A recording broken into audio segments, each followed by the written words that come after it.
ગયા લેક્ચરમાં આટલી વિગત જોઈ છે ગરીબીનો અર્થ, ગરીબીનું સ્વરૂપ, ગરીબીના નિર્દેશકો. આ મુદ્દો છે ગરીબીના કારણ. એ પણ 5 ગુણનો મુદ્દો છે. ભારતમાં ગરીબી હોવા માટે એવા કયા કયા કારણો જવાબદાર છે? આવા કારણોમાં જોઈએ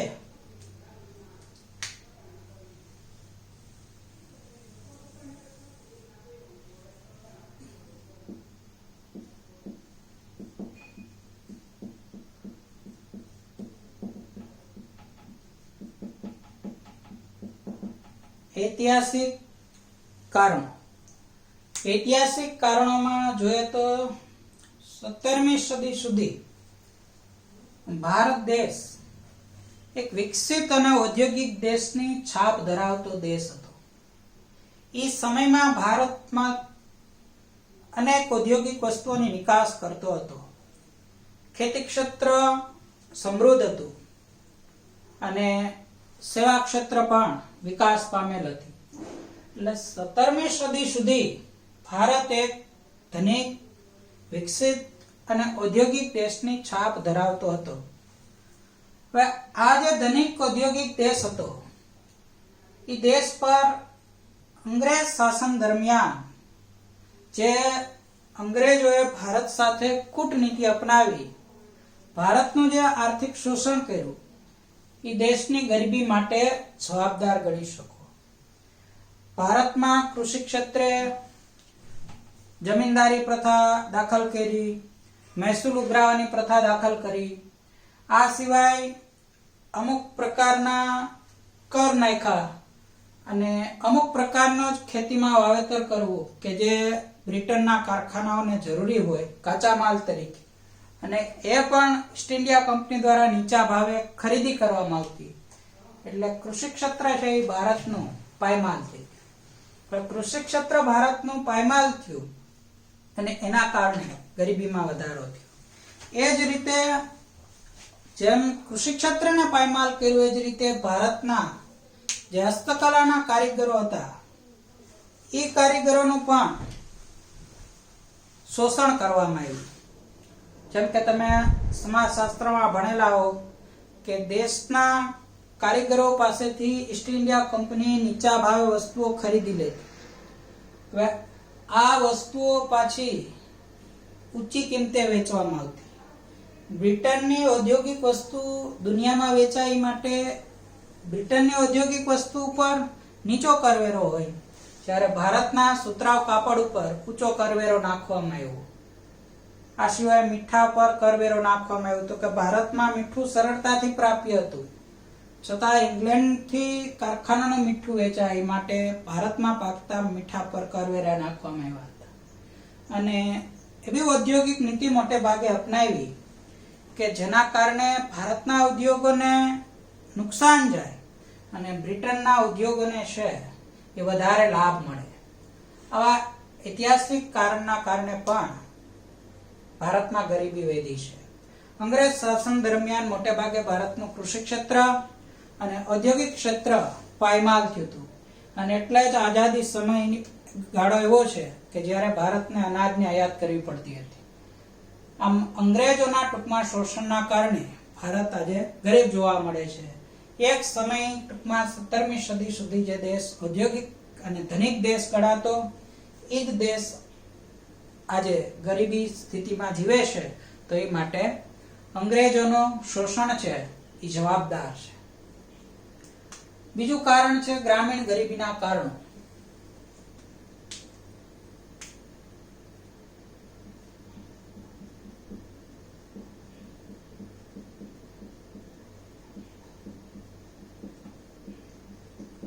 ભારતમાં આજે પણ ગ્રામીણ વિસ્તારમાં મોટા પાયે ગરીબી જોવા મળે છે. આ માટે મુખ્ય 2 કારણો જવાબદાર છે. એક તો કુદરતી પરિબળ.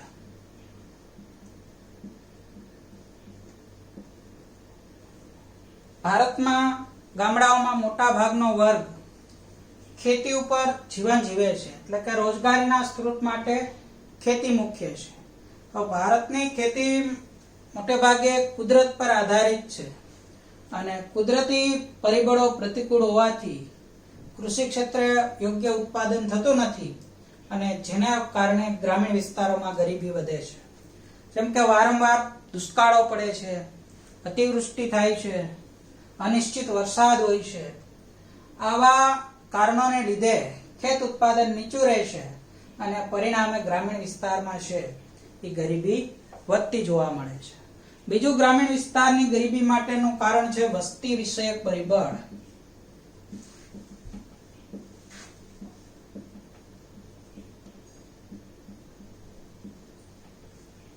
ભારતમાં આઝાદી બાદ આરોગ્યની સુવિધામાં સુધારો થયો, એ સાથે મૃત્યુદરનું પ્રમાણ ઘટી ગયું. બીજી બાજુ ગ્રામીણ વિસ્તારમાં શિક્ષણના નીચા પ્રમાણના કારણે જન્મદરનું પ્રમાણ ઘટ્યું નહીં અને આના પરિણામે વસ્તીમાં ખૂબ જ ઝડપથી વધારો થયો. વસ્તી તીવ્ર ગતિથી વધી એના કારણે ગ્રામીણ વિસ્તારમાં છે એ ગરીબીનું પ્રમાણ વધુ જોવા મળે છે. આમ વસ્તી વિસ્ફોટ એ પણ ગ્રામીણ વિસ્તારની ગરીબીનું મુખ્ય કારણ ગણી શકો. આ ગ્રામીણ વિસ્તારની ગરીબી માટેના બે મુખ્ય કારણ છે. એક તો કુદરતી પરિબળ અને બીજું છે વસ્તી વિષયક પરિબળ. ઓછી આવક અને વધુ વસ્તીના કારણે લોકોનું જીવન ધોરણ છે એ દિન પ્રતિદિન નીચું ગયું અને સરવાળે દેશમાં છે એ ગરીબી વધતી જોવા મળે છે. ત્રીજું મુખ્ય કારણ છે આર્થિક કારણો.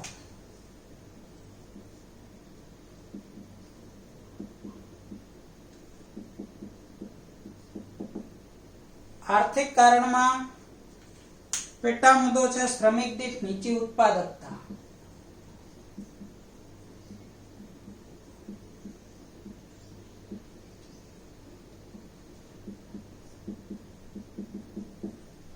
ભારતમાં ખેતી ક્ષેત્રે અનેક સમસ્યાઓ છે અને ગ્રામીણ વિસ્તારમાં રોજગારી માટેનો ખેતી સિવાયનો અન્ય કોઈ વિકલ્પ ન હોવાથી ખેતી પર શ્રમનું ભારણ વધુ જોવા મળે છે. એટલે શ્રમિક દીઠ ઉત્પાદકતા છે એ નીચી જોવા મળે છે. શ્રમિક દીઠ ઉત્પાદકતા મેળવવા માટે કુલ કૃષિ ઉત્પાદન જે હોય એને કૃષિમાં રોકાયેલ શ્રમિકોની સંખ્યા વડે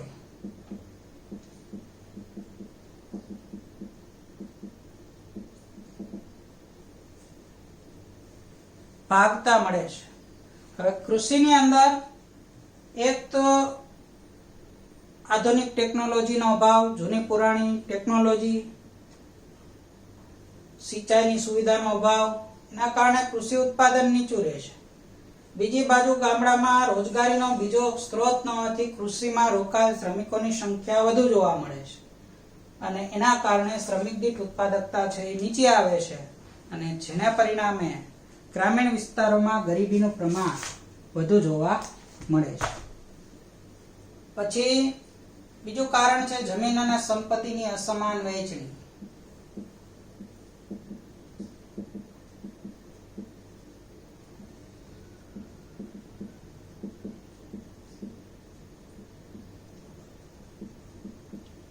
જમીન અને સંપત્તિની અસમાન વહેંચણી પહેલેથી દેશમાં આઝાદી સમયથી જોવા મળે છે. એક બાજુ એવો ખેડૂત વર્ગ છે જે મોટા મોટા જમીનદારો છે કે જેની પાસે 10 હેક્ટરથી પણ વધુ જમીન હોય. આવા ખેડૂતોને ખેતીમાં મૂડીરોકાણમાં રસ નથી. એટલે આવા ખેડૂતો મૂડીરોકાણ ખેતી ક્ષેત્રે ન કરતા હોવાથી ઉત્પાદકતા નીચી રહે છે. બીજી બાજુ ખેતી છે એ મજૂરો દ્વારા કે ભાગ્યથી કરાવતા હોય છે. હવે ભાગ્યાઓને પણ ખેતી ક્ષેત્રે મૂડીરોકાણમાં રસ હોતો નથી અને પરિણામે ઉત્પાદકતા છે એ નીચી જોવા મળે છે. આમ જમીન માલિકીની અસમાનતા છે એ ગરીબી માટે જવાબદાર છે. જે સીમાંત ખેડૂતો છે કે જેની પાસે 1 હેક્ટરથી પણ ઓછી જમીન છે, આવા ખેડૂતો જમીનમાં ઓછી આવક અને નાના ટુકડાના કારણે આર્થિક સુધારાઓ કરી શકતા નથી અને પરિણામે ખેત ઉત્પાદકતા નીચી રહેતા ગરીબીનું પ્રમાણ વધતું જોવા મળે છે. ત્રીજું કારણ છે નાના અને ગૃહ ઉદ્યોગોનો અલ્પ વિકાસ.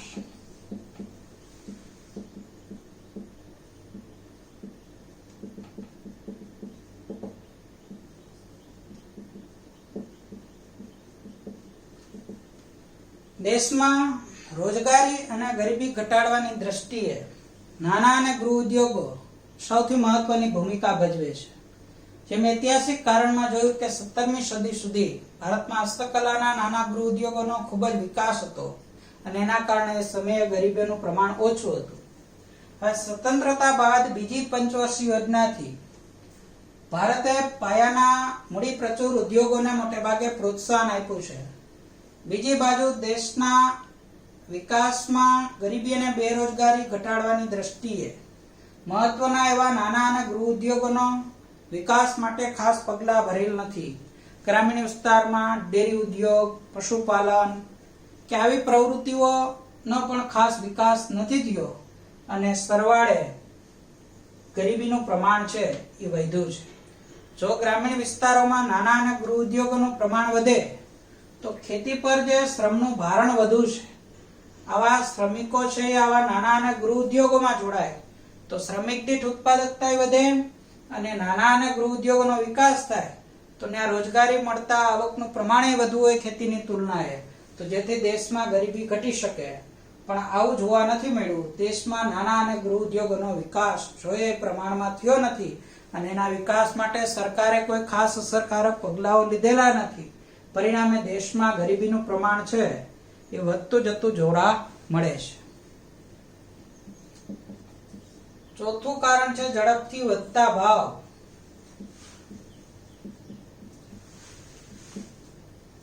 દેશમાં પ્રથમ પંચવર્ષીય યોજનાથી જ ભાવ સ્થિરતાનો ઉદ્દેશ રાખ્યો છે. તેમ છતાંય દેશમાં ચીજવસ્તુ અને સેવાની કિંમતમાં સતત વધારો જોવા મળે છે. આ માટે વારંવાર પડતા દુષ્કાળો, પછી યુદ્ધો, નીચી માથાદીઠ આવક, આવા કારણો જવાબદાર હોઈ શકે. તો ઝડપથી વધતા જે ભાવ છે, ઝડપથી જે ભાવ વધે એનો લાભ વેપારીઓ, ઉદ્યોગપતિઓ અને મોટા ખેડૂતોને મળે છે. બીજી બાજુ જે વર્ગની આવક ઓછી છે એને આવા ઝડપથી વધતા ભાવોનો લાભ મળતો નથી. ઉલટાની એની ખરીદ શક્તિમાં ઝડપથી ઘટાડો થાય છે. કે પહેલા જે વસ્તુ માની લો 5,000 માં આવતી, હવે એ વસ્તુ માની લો 10,000 માં આવે છે, તો એની આવકમાં એટલો વધારો થયો નથી. બીજી બાજુ વસ્તુઓની કિંમતો વધતા એની વાસ્તવમાં આવક જે હોવી જોઈએ એ આવક વધવાની જગ્યાએ ઘટી જાય છે અને પરિણામે એનું જીવન ધોરણ છે એ પહેલા કરતા નીચી સપાટીએ જાય છે, જેથી ગરીબીનું પ્રમાણ છે એ વધે છે. ઝડપથી વધતા ભાવના કારણે આવકની અસમાનતા વધે છે. ધનિક વધુ ધનિક થતો જાય છે, બીજી બાજુ ગરીબ વધુ ગરીબ બનતો જાય છે. એટલે ઝડપી ભાવ વધારો એ ભારતની ગરીબી માટે જવાબદાર છે.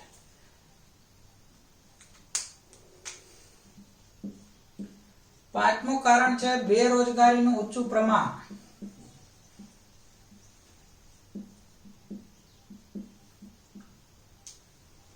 ગરીબી અને બેરોજગારી એક સિક્કાની બે બાજુ જેવી જોવા મળે છે. કે સામાન્ય રીતે ગરીબીના કારણે બેરોજગારી જોવા મળે છે, એ જ રીતે બેરોજગાર હોવાથી ગરીબીનું પ્રમાણ વધે છે.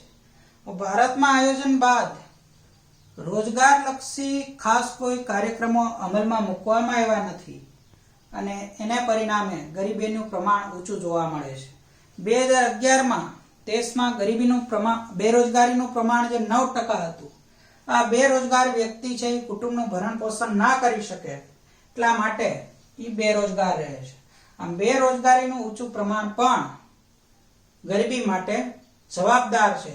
જો રોજગારીનું પૂરતું સર્જન થયું હોય, પૂર્ણ રોજગારીની સ્થિતિ હોય તો આવા દેશમાં ગરીબીનું પ્રમાણ ઘટાડી શકાય. પણ ભારતમાં એવું બન્યું નથી. આજે 21મી સદીમાં પણ બેરોજગારી જોવા મળે છે, ખાસ કરીને શિક્ષિત બેરોજગારી, જેના કારણે ગરીબીનું પ્રમાણ છે એ વધતું જોવા મળે છે. ચોથું કારણ છે સામાજિક કારણ.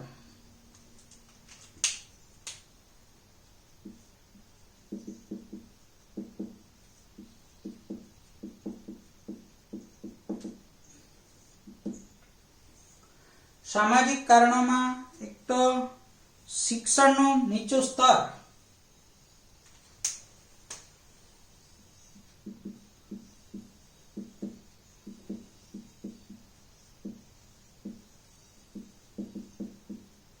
નિર્દેશકમાં મુદ્દો આવ્યો હતો કે શિક્ષણ નીચું હોવાથી પણ ગરીબી વધે છે. એટલે નીચું શિક્ષણ એ ગરીબી દર્શાવે છે. નીચા શિક્ષણના કારણે આ લોકો પાસે શિક્ષણ તાલીમના અભાવે આવા લોકો છે એ કૌશલ્યયુક્ત કોઈ શ્રમ કરી શકતા નથી. પરિણામે એને બિનકુશળ શ્રમિકો હોવાથી આવા લોકો છે એ નીચું વેતન આપતી મજૂરીના કામ કરતા હોય છે. ક્યારેક તો એને કામ જ મળતું નથી. પરિણામે નીચું શિક્ષણ છે એ પણ દેશમાં ગરીબી માટે જવાબદાર છે. શિક્ષણના અભાવે ગ્રામીણ વિસ્તારમાં નાના અને ગૃહ ઉદ્યોગોનો વિકાસ પણ નથી થતો અને એ પણ દેશમાં ગરીબી માટે જવાબદાર છે. એટલે નીચું શિક્ષણ એ દેશમાં ગરીબીનું અસમાનતા ગરીબીની ટૂંકમાં સ્થિતિ માટે જવાબદાર છે. જે લૈંગિક અસમાનતા જોવા મળે છે,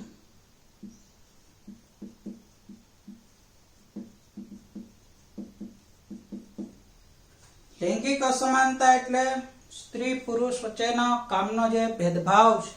એ ભારતમાં મોટે ભાગે સ્ત્રીઓને રોજગારીમાં પુરુષો જેટલી તક મળતી નથી. આ સિવાય સ્ત્રીઓના પોષણ, શિક્ષણ, આરોગ્ય પ્રત્યે ઓછું ધ્યાન આપવામાં આવે છે અને એને કારણે સ્ત્રીઓમાં મૃત્યુદરનું પ્રમાણ પણ વધુ જોવા મળે છે. બાળ મૃત્યુદરની સાથે માતા મૃત્યુદર પણ વધુ જોવા મળે છે. વેતનની બાબતમાં પણ સામાન્ય રીતે પુરુષોની તુલનાએ સ્ત્રીઓને ઓછું વેતન જોવા મળે છે. હવે દેશની કુલ વસ્તીમાંથી લગભગ અડધા જેટલી વસ્તી સ્ત્રીઓની વસ્તી છે. આમ સ્ત્રીઓ આર્થિક રીતે પગભર ન હોવાથી સરવાળે કુટુંબની આવક નીચી રહે અને એના પરિણામે ગરીબી છે એ વધે છે. એટલે લૈંગિક અસમાનતા પણ ગરીબી માટે જવાબદાર ગણી શકાય.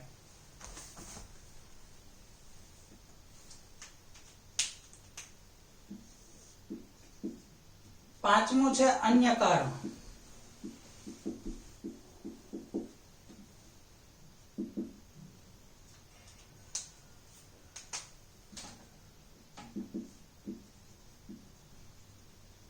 યુદ્ધ કે વારંવાર ભારતને પડોશી દેશો સાથે યુદ્ધ થયા છે.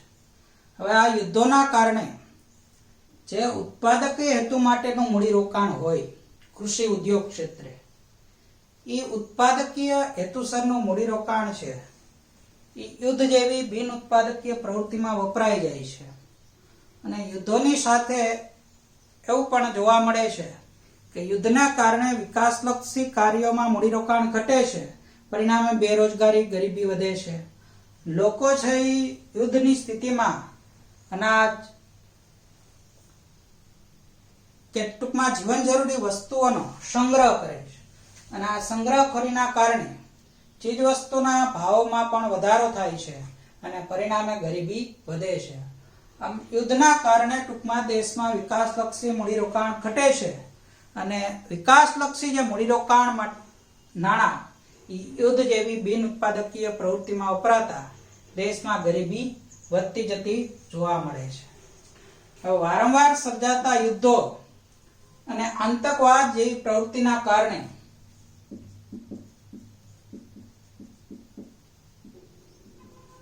દેશમાં સંરક્ષણ ખર્ચમાં પણ વધારો કરવામાં આવે છે. વર્તમાનમાં જોઈએ તો કેટલાય શસ્ત્રોની ભારત વિદેશમાંથી આયાત કરે છે. આજે ભારતને ચીન સાથે યુદ્ધ જેવી પરિસ્થિતિ હોવાથી દેશની સંરક્ષણ વ્યવસ્થાને મજબૂત કરવી જરૂરી છે, અનિવાર્ય છે. નહીતર તો એવું બને કે દેશની સંરક્ષણ વ્યવસ્થામાં વધારો ન કરીએ અને યુદ્ધ થાય તો યોગ્ય શસ્ત્રોના અભાવે હાર પણ સ્વીકારવી પડે. એટલે યુદ્ધ જેવી પરિસ્થિતિ પડોશી દેશો સાથે વધુ છે અને છેલ્લા સમય દરમિયાન આતંકવાદી હુમલાઓ વધતા હોવાથી ભારતને સંરક્ષણ વ્યવસ્થા મજબૂત કરવી અનિવાર્ય બની જાય છે. હવે જે વિકાસ માટેનું મૂડીરોકાણ હતું એ શસ્ત્રો ખરીદવામાં વપરાઈ જાય છે અને જેના કારણે ઉત્પાદકીય હેતુસરનું મૂડીરોકાણ ઘટતા દેશમાં ગરીબીનું પ્રમાણ છે એ વધે છે અને સાથે બેરોજગારી પણ વધે છે. આમ યુદ્ધો અને સંરક્ષણ ખર્ચો એ દેશમાં ગરીબી માટે જવાબદાર ગણી શકાય. ત્રીજો મુદ્દો છે ખામીયુક્ત આર્થિક નીતિઓ.